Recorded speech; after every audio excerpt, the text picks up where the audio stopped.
அடுத்தபடியாக கடையநல்லூர் சமூக அறக்கட்டளையினுடைய தலைவர் மரியாதைக்குரிய ஆலி ஜனாப் எஸ்ஏ முகமது இப்ராஹிம் சாஹிப் அவர்கள் சிறிது நேரம் வாழ்த்துரை வழங்குவார். அழகினா அருளும் அழகினா அன்பும் இறங்குமோர் இறையின் இனிய பெயர் போற்றி உலகெல்லாம் படைத்து உயர்வுற காக்கும் புறமையும் தனக்கே புகழலாம். இந்த அவையிலே கூடியிருக்கக்கூடிய நம் அனைவரின் மீதும் இறைவனின் சாந்தியும் சமாதானமும் என்றென்றும் வட்டமாக அஸ்ஸலாமு அலைக்கும். மதரசா தாரூலுடைய இந்த பட்டமளிப்பு விழாவிலே கலந்து கொண்டு இங்கு பட்டம் பெறுகின்ற ஆதிமாக்களை வாழ்த்துகின்ற நல்வாழ்வு கிடைக்கப்பட்டமைக்காக நான் பெரிதும் மகிழ்ச்சி அடைகின்றேன். இந்த மேடையிலே அமர்ந்திருக்கக்கூடிய அறிஞர் பெருமக்களே, இந்த கூட்டத்திற்கு திரளாக வந்திருக்கக்கூடிய சகோதரர்களே சகோதரிகளே, இந்த மதரசாவுடைய இந்த பட்டமளிப்பு விழாவிலே மதரசா சம்பந்தப்பட்ட சில செய்திகளை சொல்வது பொருத்தமாக இருக்கும் என்று நினைக்கின்றேன். இன்றைக்கு 10 ஆண்டுகளுக்கு பிறகு மத்தியிலே 3வது முறையாக ஆட்சிக்கு வந்திருக்கக்கூடிய பிரதமர் நரேந்திர மோடி தலைமையிலான இந்த அரசு முஸ்லிம்களுடைய தனித்தன்மையை அழிக்கக்கூடிய அனைத்து விதமான முயற்சிகளிலும் ஈடுபட்டு வருவதை நாம் பார்க்கிறோம். அது குடியுரிமை சட்டமாக இருந்தாலும் சரி, காஷ்மீருக்கு வழங்கப்பட்டிருந்த சிறப்பு சலுகைகளை ரத்து செய்வதாக இருந்தாலும் சரி, முத்தலாக்கு சட்டமாக இருந்தாலும் சரி, இன்றைக்கு அவர்கள் கொண்டு வந்திருக்கக்கூடிய வக்ஃபு திருத்த சட்டமாக இருந்தாலும் சரி, தாங்கள் கொண்டு வரப்போகிறோம் என்று அவ்வப்போது பயமுறுத்தி கொண்டிருக்கின்ற பொது சிவில் சட்டம் அல்லது மதச்சார்பற்ற சிவில் சட்டமாக இருந்தாலும் சரி, மதரசாக்களுக்கு எதிரான தாக்குதலாக இருந்தாலும் சரி, முஸ்லிம்களுடைய தனித்துவமான அடையாளங்களை அழித்தே தீர்வேன் என்று கங்கணம் கட்டிக்கொண்டு செயல்படக்கூடிய ஒரு ஆபத்தான காலகட்டத்திலே நாம் வாழ்ந்து கொண்டிருக்கின்றோம். கடந்த 1000 ஆண்டுகளாக ஏற்படாத நெருக்கடி இந்திய முஸ்லிம் சமுதாயத்துக்கு ஏற்பட்டு இருக்கிறது என்பதை நாம் கவலையோடு நினைவு கூற வேண்டும். குறிப்பாக இந்த மதரசாக்கள் மார்க்க கல்வியை வழங்கி முஸ்லிம்களை முஸ்லிம்களாக வாழச் செய்து அவர்கள் பிற சமய மக்களுக்கு தனித்துவமாக வாழ்கின்ற ஒரு பயிற்சியை அளிப்பதன் காரணமாக இந்த மதரசாக்களை ஒழிக்க வேண்டும் என்று திட்டமிட்டு செயல்படக்கூடிய ஒரு நிலைமையை பார்க்கின்றோம். மதரசாக்களிலே தீவிரவாத கல்வி கற்பிக்கப்படுகிறது. மதரசாக்களிலே நவீன கல்வி இல்லை என்றெல்லாம் ஒரு காலத்திலே சொல்லிக் கொண்டிருந்தவர்கள் இன்றைக்கு ஆட்சி பொறுப்புக்கு வந்த பிறகு மதரசாக்களை அழிக்கின்ற முயற்சியில் ஈடுபட்டிருக்கின்றார்கள். நாம் அண்மையிலே செய்தித்தாள்களிலே பார்த்தோம், 35% முஸ்லீம்கள் இருக்கக்கூடிய அசாமிலே அங்கே இருக்கக்கூடிய முதல்வர் ஹேமந்த பிஸ்வாஸ் கிட்டத்தட்ட 50க்கு மேற்பட்ட மதரசாக்கள் ஆக்கிரமிப்பு செய்து கட்டப்பட்டிருக்கின்ற என்று புல்டோசரை கொண்டு இடித்த காட்சிகளை பார்த்தோம். இது ஒரு பக்கம் நடந்து கொண்டிருக்கிறது. இன்னொரு பக்கம் இந்த மதரசாக்களை அழிப்பதற்காக என்ன செய்யலாம்? வடநாட்டிலே உள்ள மதரசாக்கள், குறிப்பாக உத்தரப்பிரதேசம், பீகார், மத்திய பிரதேசம், ராஜஸ்தான், மகாராஷ்டிரா போன்ற மாநிலங்களிலே இருக்கக்கூடிய மதரசாக்கள் நம்முடைய மதரசாக்களிலிருந்து சற்று வேறுபட்டவை. அங்கு குர்ஆன் மற்ற மதரசாக்களும் இருக்கின்றன, ஆலிமா பட்டம் பெறக்கூடிய மதரசாக்களும் இருக்கின்றன. அது அல்லாமல் அரசாங்கத்தினுடைய ஆதரவில், அரசாங்கத்தினுடைய மானியத்தில் நூற்றுக்கணக்கான ஆயிரக்கணக்கான மதரசாக்கள் இந்த மாநிலங்களிலே இருக்கின்றன. இங்கு இஸ்லாமிய அந்த மார்க்க கல்வியோடு பொதுக்கல்வியும் கற்பிக்கப்படுகிறது. அங்கு கணிதம் கற்பிக்கப்படுகிறது, வரலாறு கற்பிக்கப்படுகிறது, சரித்திரம் கற்பிக்கப்படுகிறது. இந்த மதரசாக்களை முஸ்லிம்கள் தான் நடத்தி கொண்டு வருகிறார்கள். இதற்கு அரசாங்கம் மானியம் கொடுக்கிறது. மானியம் என்றால் இன்றைக்கு அரசு பள்ளியில் இருக்கக்கூடிய ஆசிரியர்களுக்கு கொடுக்கக்கூடிய மானியம் அல்ல. ஏதோ ஒரு ஆசிரியருக்கு 8000 ரூபாய், 10000 ரூபாய், 15000 ரூபாய் என்று அவர் ஒரு கணக்கு வைத்து ஒரு மானியம் கொடுத்து கொண்டிருக்கிறார்கள். அந்த மதரசாக்களிலே 10வது வகுப்பு அல்லது 12வது வகுப்பு படித்தால் அவர்கள் கல்லூரிகளிலே சேர முடியும் என்ற நிலைமை அன்றைக்கு இருக்கிறது. எனவே இந்த மதரசாக்கள் மார்க்க கல்வியோடு பொதுக்கல்வியை கொடுக்கக்கூடிய மதரசாக்களாக இருக்கின்றன. அதிலும் குறிப்பாக மேற்கு வங்காளத்தில் அந்த மாநிலத்தில் மதரசா போர்டு என்று நாம் பள்ளி கல்வித்துறையிலே செகண்டரி போர்டு, காலேஜ் எஜுகேஷன் இருப்பதை போல மதரசாக்களை நிர்வகிப்பதற்கென்று அங்கு தனி மதரசா வாரியம் இருக்கிறது. இன்னும் குறிப்பாக சொல்ல வேண்டுமானால் மேற்கு வங்காளத்தில் கிட்டத்தட்ட அரசு பள்ளி ஆசிரியர்களுக்கு என்ன ஊதியம் கொடுக்கப்படுகிறதோ அதே ஊதியம் அங்குள்ள மதரசாக்களிலே பணியாற்றக்கூடிய ஆசிரியர்களுக்கு வழங்கப்பட்டு வருகிறது. இன்னும் குறிப்பாக சொல்ல வேண்டும் என்றால் மேற்கு வங்காளத்தில் இருக்கக்கூடிய பல அறிஞர்கள் அவர்கள் இந்து சமயத்தை சேர்ந்த ராஜாராம் மோகன் ராயா இருந்தாலும் சரி, ரவீந்திரநாத் தாகூரா இருந்தாலும் சரி, அதனுடைய ஜனாதிபதியாக இருந்த பாபு ராஜேந்திர பிரசாத் இருந்தாலும் சரி, இவர்கள் எல்லாரும் தொடக்கத்தில் மதரசாக்கள் கல்வி பயின்றவர்களே. ஆகவே இந்த மதரசாக்களை எப்படி ஒழிக்க வேண்டும் என்பதற்காக மத்தியில் இருக்கக்கூடிய குழந்தைகள் பாதுகாப்பு சட்ட வாரியம் அண்மையிலே ஒரு பரிந்துரையை அளித்திருக்கிறது. அந்த பரிந்துரை என்னவென்று சொன்னால், இந்த மதரசாக்கள் மாணவர்களுக்கு சரியான கல்வியை வழங்கவில்லை. இந்த மதரசாக்களில் பெண்ணடிமைத்தனம் இருக்கிறது, இந்த மதரசாக்களில் தீவிரவாதம் இருக்கிறது. எனவே இந்த மதரசாக்களுக்கு அரசாங்கம் கொடுக்கக்கூடிய மானியத்தை நிறுத்த வேண்டும் அல்லது இந்த மதரசாக்களை மூடிவிட வேண்டும் என்று பரிந்துரைத்திருக்கிறது. அது அரசாங்கத்தினுடைய தீவிரமான பரிசீலனை இருக்கிறது. இன்னொரு உண்மையும் இந்த நேரத்திலே நான் உங்களுக்கு சொல்லிக் கொள்ள விரும்புகின்றேன். இந்த மதரசா மாணவர்களில் கிட்டத்தட்ட 30 முதல் 35% மாணவர்கள் இந்து சமயத்தை சார்ந்தவர்கள் அல்லது சகோதர கிறிஸ்தவ சமயத்தை சார்ந்தவர்கள். ஆசிரியர்களாக இருந்தாலும் சரி, கிட்டத்தட்ட 25 முதல் 30% இந்து சமயத்தை சார்ந்தவர்கள் ஆசிரியர்களாக இருக்கின்றார்கள். அங்கே குறைந்த ஊதியத்தை பெற்றுக் கொண்டு அவர்களுடைய வாழ்க்கையை ஓட்டிக் கொண்டிருக்கூடிய அந்த காலகட்டத்திலே அதையும் ஒழிக்க வேண்டும். முஸ்லிம் விரோதம், முஸ்லிம் வெறுப்பு என்ற ஒரே அடிப்படையிலே மதரசாக்களை ஒழிக்க வேண்டும் என்று திட்டமிட்டு செயல்படக்கூடிய இந்த காலகட்டத்திலே தான் நம்முடைய தமிழ்நாட்டில் அது போன்ற பிரச்சனைகள் எதுவும் இல்லாமல், அதிலும் குறிப்பாக தென் மாநிலங்களில் அது போன்ற எந்த விதமான பிரச்சனையும் இல்லாமல் நம்முடைய மதரசாக்களை நடத்தி கொண்டிருக்கிறோம். அந்த வகையிலே இந்த மதரசாவுடைய இந்த பட்டமளிப்பு விழா சிறப்பாக வெற்றி பெற வேண்டும் என்று கூறி, இன்று பட்டம் பெறுகின்ற 17 ஆலிமாக்களுக்கும் 2 ஹாஃபிகளுக்கும் என்னுடைய மனப்பூர்வமான வாழ்த்துக்களை தெரிவித்து விடைபெறுகின்றேன். நன்றி. அஸ்ஸலாம். வாழ்த்துறையின் தொடராக மொய்தீன் பள்ளியினுடைய இமாமும் பைசுலன்பார் அரபிக் கல்லூரியினுடைய பேராசிரியரும் நகர ஜமாத் உலமாவுடைய தகுதி வைக்க செயலாளருமான மௌலானா மௌலவி அல்-ஹாஃபிஸ் எம் சையத் இப்ராஹிம் அன்வாரி ஃபாசில் மகாஹிர் இமாம் அவர்கள் இப்பொழுது வாழ்த்துரை வழங்குவார். அஸ்ஸலாமு அலைக்கும் வரஹ்மத்துல்லாஹி வ பரகாத்துஹு. பிஸ்மில்லாஹிர் ரஹ்மானிர் ரஹீம். அல்ஹம்துலில்லாஹி ரப்பில் ஆலமீன். اللهم صل على سيدنا ونبينا مولانا محمد وعلى آله وأصحابه وأتباعه أجمعين. அளவற்ற அருளாளரும் நிகரற்ற அன்புடையவரும் ஆகிய எல்லாம் வல்ல அல்லாஹ் தஆலாவின் பரந்தான பெரும் கருணையினால் மதரசா தாருல் உலூம்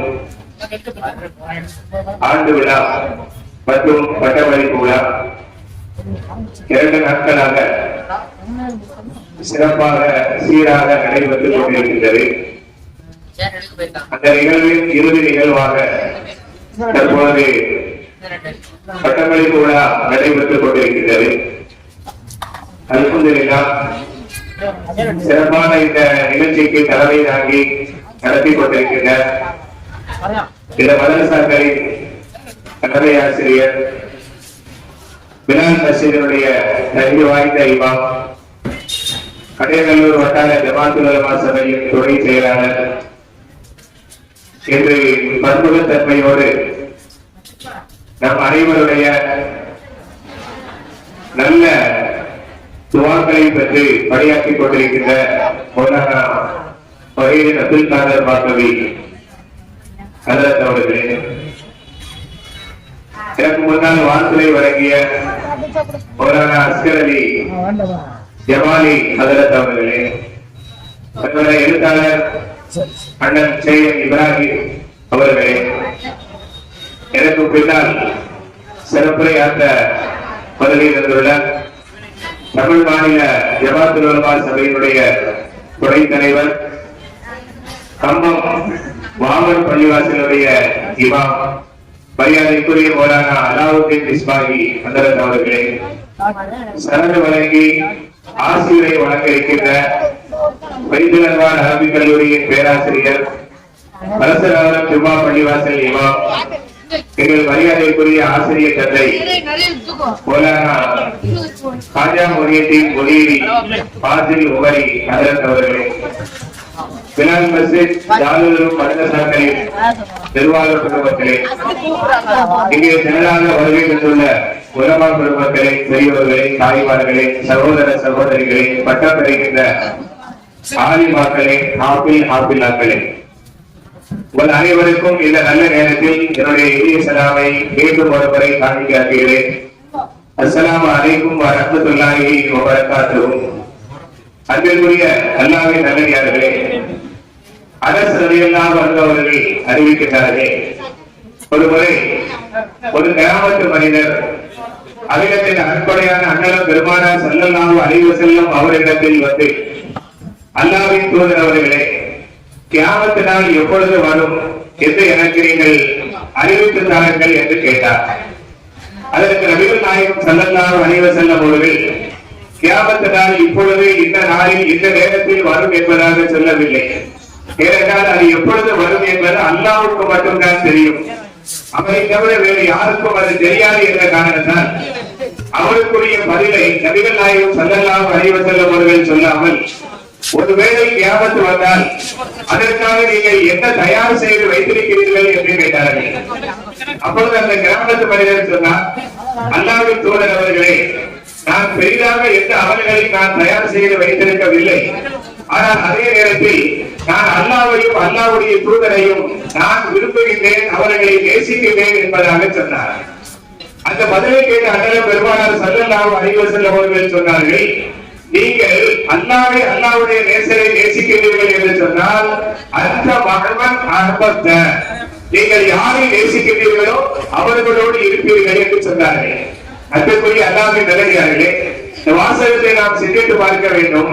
கியாமத்து வந்தால் அதற்கு நீ என்ன தயார் செய்து வைத்திருக்கிறாய் என்று கேட்கும் பொழுது, நான் பெரியதாக எதையும் தயார் செய்யவில்லை, ஆனால் அல்லாஹ்வை நேசிக்கிறேன், அல்லாஹ்வுடைய தூதரை நேசிக்கிறேன் என்று அவர் சொன்ன பொழுது, யாரை நேசிக்கிறாயோ அவர்களோடு நாளை மறுமையிலே இருப்பாய் என்று அண்ணலம் பெருமானார் ஸல்லல்லாஹு அலைஹி வஸல்லம் அவர்கள் சொன்னார்கள். என்றால் அந்த நேசம் எவ்வளவு உயர்வானது, அந்த நேசம் எவ்வளவு மரியாதைக்குரியது, அந்த நேசம் நாளை மறுமையில் எவ்வளவு மகத்தான அன்பை தருகிறது. அகிலத்தின் அன்புடையான அண்ணலின் பெருமானார் ஸல்லல்லாஹு அலைஹி வஸல்லம் அவர்களோடு சேர்ந்திருக்கின்ற ஒரு உன்னதமான பாக்கியத்தை தருகிறது என்று பெருமானாரின் அந்த வாசகங்கள் சொல்லி காட்டுகின்றன. இந்த செய்தியை கேட்டுவிட்டு அந்த கிராமத்து மனிதர் சென்று விட்டார். ஆனால் அறிவிக்கக்கூடிய அனஸ் ரலியல்லாஹு அன்ஹு அவர்கள் சொல்லுகிறார்கள், நபிகள் நாயகம் ஸல்லல்லாஹு அலைஹி வஸல்லம் அவர்கள் அந்த மனிதரை பார்த்து சொன்ன அந்த வாசகம், நீ யாரை நேசிக்கிறாயோ அவரோடு இருப்பாய் என்று சொன்னார்களே, அந்த வாசகம் எங்கள் இதயத்தில் இடம் பெற்றது, எங்கள் சிந்தனையில் நிரம்பியது, எங்களுடைய உள்ளமெல்லாம் அதெல்லாம் குடித்தது. அது மட்டுமல்ல, அன்றைக்கு அந்த வாசகத்தால் நாங்கள் எந்த அளவுக்கு மகிழ்ச்சி அடைந்தோமோ அது போன்ற ஒரு சந்தோஷத்தை, அது போன்ற ஒரு மகிழ்ச்சியை அதற்கு முன்னால் வேறு எந்த விஷயத்தை கொண்டும் நாங்கள் அடையவில்லை.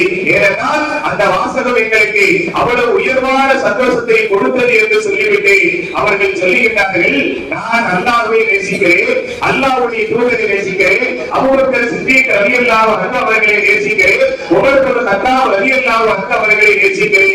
ஏன் தெரியுமா? நாளை மறுமையிலே, நாளை சொர்க்கத்திலே அல்லாஹ்வுடைய அருள் பெற்று அல்லாஹ்வுடைய தூதரோடும் அபூபக்கர் சித்தீக் ரலியல்லாஹு அன்ஹு அவர்களோடும் உமர் இப்னு கத்தாப் ரலியல்லாஹு அன்ஹு அவர்களோடும் நான் சொர்க்கத்தில் இருக்க வேண்டும் என்ற நம்பிக்கையோடு, அந்த சொர்க்கத்தில் அவர்கள் பக்கத்தில் இருக்க வேண்டும் என்ற நம்பிக்கையோடு நான் அவர்களை நேசிக்கிறேன் என்று சொன்னார்கள் என்ற ஒரு செய்தியை நாம் ஹதீஸிலே பார்க்கிறோம். அன்பிற்குரிய அல்லாஹ்வின் நல்லடியார்களே, அந்த அனஸ் ரலியல்லாஹு அன்ஹு அல்லாஹ்வுடைய தூதரை அவ்வளவு நேசித்தார்கள். அல்லாஹ்வுடைய தூதரோடு நெருக்கம் பெற்ற அபூபக்கர் சித்தீக் உமர் ரலியல்லாஹு அன்ஹு அவர்களை அவ்வளவு நேசித்தார்கள். அது மட்டுமல்ல, எல்லா வகையான வாய்ப்புகளை பெற்றார்கள். அல்லாஹ்வுடைய தூதருடைய அருமையான நல்ல துஆக்களை பெற்றார்கள். என்ன காரணம் தெரியுமா? அவர்களுடைய தாயார் உம்மு சுலைம் ரலியல்லாஹு அன்ஹா அண்ணலம் பெருமானார் ஸல்லல்லாஹு அலைஹி வஸல்லம் மக்காவில் இருந்து மதீனாவிற்கு வந்த அந்த நேரத்திலே எல்லா சஹாபாக்களும் மதீனா மகிழ்ச்சி அடைந்தார்கள். அன்சாரி சஹாபாக்கள் ஆண்களாக இருந்தாலும் பெண்களாக இருந்தாலும் பெரியவர்களாக இருந்தாலும் சிறியவர்களாக இருந்தாலும் அத்தனை நபர்களும் அன்னலாரின் வருகைக்காக ஆனந்தம் கொண்டார்கள். எந்த அளவுக்கு என்றால் அவர்கள் என்றைக்கு மதீனா வந்தார்களோ அன்றைக்கு மதீனா நகரமே விழாக்கூலம் கொண்டதை போல மிகப்பெரிய ஒரு திருவிழாவை ஏற்பட்டதை போல அவர்கள் மகிழ்ச்சி அடைந்தார்கள். மதீனாவின் நகரமே ஒளிமயமாக மாறியது என்று பெருமானாருடைய பதிலைதான் அது ஒளிமயம் பெற்றது என்று அனஸ் ரலியல்லாஹு அன்ஹு அவர்கள் வர்ணிக்கிறார்கள். அப்படிப்பட்ட அந்த நேரத்திலே அன்னலார் வந்தார்கள் மதீனாவிற்கு. அன்னலார் மதீனாவில் தங்கப் போகிறார்கள். நம் உள்ளத்தால், நம் உயிரால், நம்முடைய ரத்தத்தால், நம் சிந்தனையால், நம் எண்ணத்தால் எல்லா வகையிலும் பெருமானாரை நேசிக்கின்ற அவர்கள் நம்மோடு இருக்கிறார்கள் என்ற ஆசையினால் அனைவரும் ஓடி வந்தவர்களுக்கு அன்பளிப்புகள் கொடுத்து சந்தோஷப்பட்டார்கள். அப்பொழுது உம்மு சுலைம் ரலியல்லாஹு அன்ஹா அவர்கள் பெருமானார் ஸல்லல்லாஹு அலைஹி வஸல்லம் சபைக்கு தங்கள் மகனார் 10 வயதே நிரம்பிய இந்த அனஸ் என்ற சிறுவரை அழைத்துக் கொண்டு அல்லாஹ்வின் தூதர் அவர்களே, நீங்கள் மதீனாவுக்கு வந்த சந்தோஷத்தால் எங்களுடைய மதீனா வாசிகள் தங்களால் என்ன முடியுமோ அதை கொண்டு வந்து அன்பளிப்பாக தந்து உங்களையும் சந்தோஷப்படுத்தினார்கள், நாங்களும் சந்தோஷப்பட்டுக் கொண்டார்கள். ஆனால் நான் உங்களுக்கு அன்பளிப்பாக கொடுப்பதற்கு எந்த பொருளும் என்னிடத்தில் தற்பொழுது இல்லை.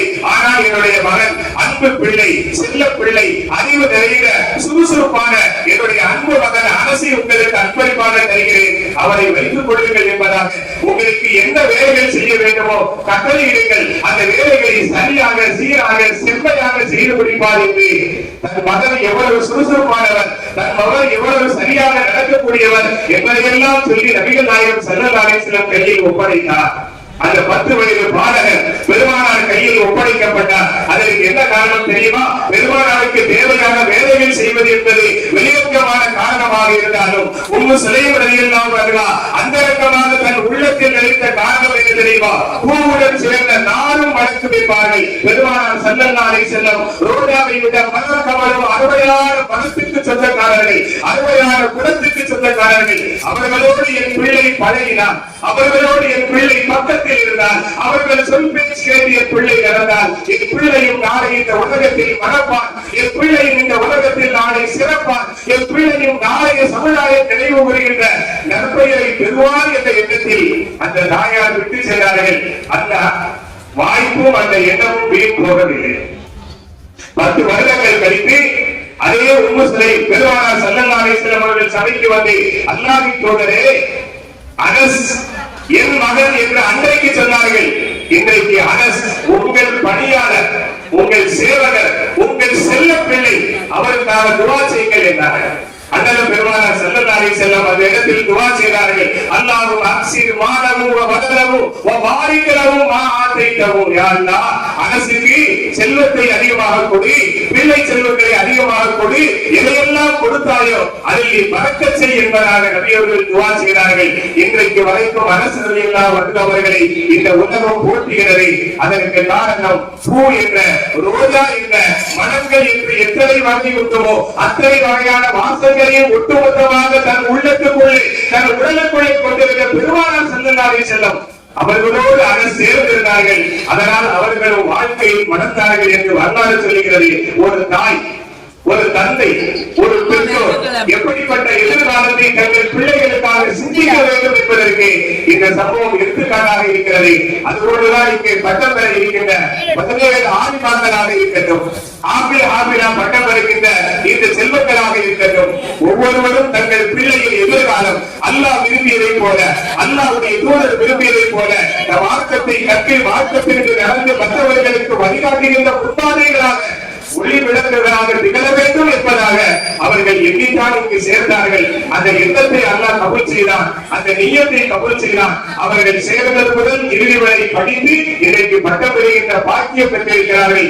அதிலும் சில பெற்றோர்கள் தங்கள் பிள்ளைகளுடைய இந்த மார்க்க கல்விக்காக சில உலக கல்வியினுடைய பெருமைகளையும் பிற்படுத்தி இதனை முற்படுத்தி இருக்கிறார்கள் என்று நம்முடைய தலைவர், இந்த மதரசாவுடைய முதல்வர், மரியாதைக்குரிய மொழியின் அப்துல் காதர் பாக்கவி அதற்கு அவர்கள் சொல்லும் பொழுது சந்தோஷமாக இருக்கிறது.